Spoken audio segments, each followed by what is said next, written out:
ఈ చూడు బ్యాచ్ 10 సంవత్సరాల్లోట 26 లక్షల ఉద్యోగాలు ఇచ్చిండట. చెప్పగా నీ లెక్కేందో, ఏ లెక్క ప్రకారం 26 లక్షలు అంటున్నా, ఇంకా 4 లక్షలు యాడ్ చేయకపోయినా 30 అవుతుందిగా, ఇంకో 4 యాడ్ చేస్తే 30 అవుతుంది. 30 అని అయిపోద్దిగా, మంచిగా నెంబర్ గట్టిగా ఉంటుంది.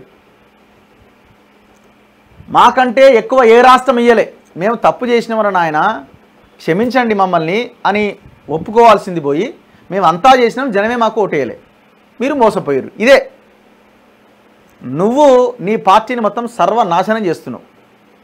ఈ కేటీఆర్ అనే మనిషిని అమెరికాకు ఎక్కడనో ఆయన పంపిస్తే ఆ పార్టీ ఏమైనా మిగులుతుంది. నాకు తెలిసి కేసీఆర్ని కూడా మరి వీళ్ళు ఏం చేస్తారో ఏమో, కానీ మొత్తానికి ఆయన చేతుల్లో కూడా నాకు తెలిసి ఇంకా ఆయన చేతుల్లోంచి కూడా చేజారిపోతున్నట్టు కనిపిస్తున్నది. మొత్తం ఈయనే వ్యవహారం నడుస్తున్నది.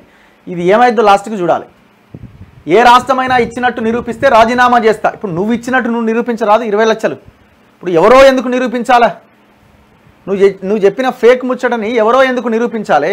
నువ్వే నిరూపించవచ్చు కదా. 26 లక్షల ఉద్యోగాలు ఇచ్చినావో 30 ఇచ్చినావో, ఆ 30 లెక్కేందో చెప్పొచ్చు కదా నువ్వు.